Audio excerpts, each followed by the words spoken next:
Hey guys, this is the Gore Horror Podcast. I'm Chris. I'm the other half of this podcast. That's the face that you've been witnessing. I'm just a button pusher, so... Today we have the murder of, what is it, Ellen Greenberg. She's gonna tell me everything about it, and I gotta pretend like I know, or that I'm listening. Alright. Start her up. Okay. I feel like we should have spooky music going. You can put spooky music on. I don't have spooky music.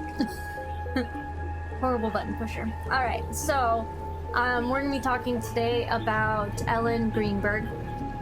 Ellen Greenberg was born on June 23rd, 1983, and she was a teacher out in Philadelphia as a first grade teacher. So she was found stabbed in her Philadelphia apartment 20 times, and it was ruled a suicide, which is weird. How do you suicide yourself with 20 stab wounds? So she didn't only have stab wounds in just one area. She had stab wounds in her chest, her abdomen, her back, her arms, her skull, her neck. And so they're trying to figure out how it was ruled a suicide, because if you stab yourself in the head, how are you going to keep continuously stabbing yourself? And then the knife was found in her heart still. So how it works is she was at work that day and she got sent home early from work because there was a really bad blizzard in Philadelphia. So she stopped for gas on her way home, went home, and started making herself some food. Her fiance, Samuel Goldberg, went to the gym for 30 minutes, is what he says.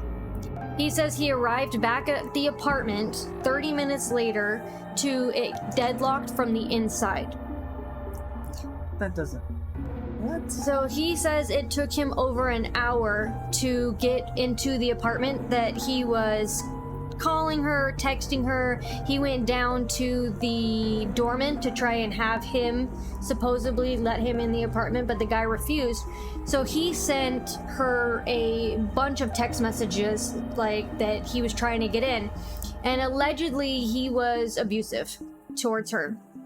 Along with, when her body was found, she had 11 random bruises all over her body, showing signs of abuse. But he had sent her text messages that said, "Hello, open the door. What are you doing? I'm getting pissed. Hello, you better have an excuse. What the fuck? Ah, and you have no idea." So we have the 911 clip. Hold on, guys.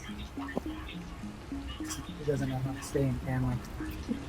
We have the 911 call ready to play. Are we playing that right now? Yes, play it. Are we playing that? Okay, Button hold on. push. I gotta pause the music. I started spooky sounds.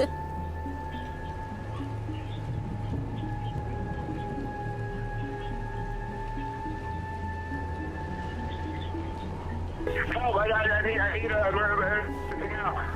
just walked to my apartment. She actually is on the floor with blood everywhere. What is the address? 4601 Flat Rock Road. Please come help now. 01 Flat Rock Road. Is this a house or apartment? Oh no! Oh no! Apartment. It's an apartment. What apartment number? Please hurry, Where is please. she bleeding from? I don't know. I can't tell. So you have to calm yourself down in order to get you some help. I'm sorry. I don't know. I'm looking at her right now. I can't see anything. There's nothing broken. She's bleeding. Ellie! You don't know where she's bleeding from? Can't see Ellie! where it's coming from? I think her head. I think she hit her head, But it's everywhere. Okay, It's everywhere. she might have fallen. Do you know what happened? She may have slipped. There's blood on the table. Her face is a little purple. Okay, hold on for rescue for her. Stay on the phone.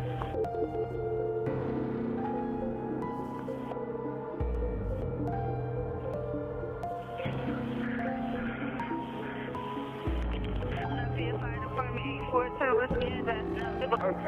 46 4601 Flat Rock Road. Please hurry. 4601 Flat Rock? Yes. What's wrong? I went downstairs to go work out. I came back up. The door was latched. My fiance's inside. She wasn't answering. So after about a half hour, I decided to break it down. I see her now, just on the floor with blood. She's not responding. Okay, is she breathing? Look at her chest. I need you to calm down. I need you to look at her chest. It's really. I really don't think she is. Listen to me. Someone's on the way. Look at her chest. Is she flat on her back? She's on her back, so I bring her. Look at her chest and tell me if it's going up and down, up and down. I don't see her moving. Okay, do you know how to do CPR? I don't. Okay, I can tell you what to do, okay, until they get there. I want you to keep her flat Oh, on her. God. Hello? Yeah, hi, okay. Willing to do CPR with me over the phone until they get there? I have to, right? Okay, so get her flat on her back, bare her chest, okay? You want to rip her shirt off. Okay. Heel down by her side. Oh, my God. Ellie, please. Listen, you can't freak out, sir, because you Okay, I'm trying not to. Her shirt won't come off. It's a zipper. Oh, my God. She stabbed herself. Where? She fell with a knife. Oh, no. Her knife's sticking out. What? There's a knife sticking out of her heart. Oh, she stabbed herself? I guess so. I don't know where she fell on it. I don't know. Okay, well, don't touch it. Okay, so I just let her down. Here now? I mean, what do I do? No, I mean, you can't. If the knife is in her chest, it's going to be kind of hard for you to do CPR at this time. Oh, no. Oh, my goodness. Okay. Police, which operator? 277. Is someone coming here? Yes, they are. You said 4601 Flat Rock, right? Yes. Okay, someone's on the way. This man said, "Oh, she fell on a knife." 27 times or whatever. 20 times. So now he was never he was questioned, but he's never once spoke about it at all, ever, to anybody. Never done any interviews, never done anything. He was questioned, but they automatically ruled it as a suicide, which is weird. Hold on. Hold the front door. Those are all the areas she was stabbed. Yes. And they're saying that And a she did that big-ass to herself. Gaping gash in her head. Mm-hmm. And Yes. they said, "Oh, she just did it herself." Yes.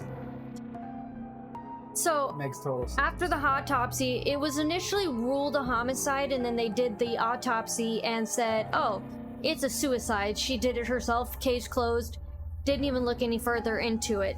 So, but the wounds, the autopsy doctor had said that it was weird because with the wounds, it to her brain and spinal cord, it would have caused severe pain, cranial damage, and cranial nerve function and traumatic brain injury. So how does somebody that has given themselves traumatic brain injury and cranial nerve dysfunction continuously stab themselves multiple times? You don't. Right. So in 2019, a few years after, because her murder was in 2011, in 2019, her parents filed a lawsuit, a civil suit against the Philadelphia medical autopsy team to try and get her death to be ruled as undetermined or a homicide, so that they would keep looking into it, because they just ruled it as suicide and left it at that. They didn't even try and look into it more, is because she didn't have any defensive wounds. She didn't have any signs of a break-in because the door was locked from the inside out, and there was snow, fresh snow outside. So on the balcony, there showed no footprints or anything because it was fresh snow. So it literally looks like she locked the door, stabbed herself 20 times. No, it looks like he locked the door, stabbed her 20 times. I'm guessing by the gash, he hit her in the head first, so that's why there's no defensive wounds. Right. So And it shows broke the door that down.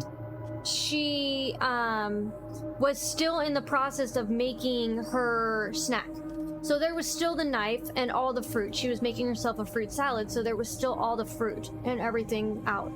So what a lot of people are saying is, why would someone that was going to commit suicide stop for gas, make herself some lunch, and have a TV show on, and then just all of a sudden just her fiance leaves for 30 minutes and she stabs herself 20 times. It doesn't make any sense. So in 2020, the case proceeded to trial because her parents are still trying to get it to be ruled as undetermined or a homicide. So essentially, as of 2024, they're still trying to unrule it as a suicide, but it doesn't look like they're ever gonna really look into it too much. The Philadelphia PD just says it's a suicide and that's it. So it's still an unsolved case of what happened to Ellen Greenberg. I definitely don't think that she committed suicide. Seems fishy to me. That's it. Thanks for coming to another week of Gore Horror. Bye. Right, the nicest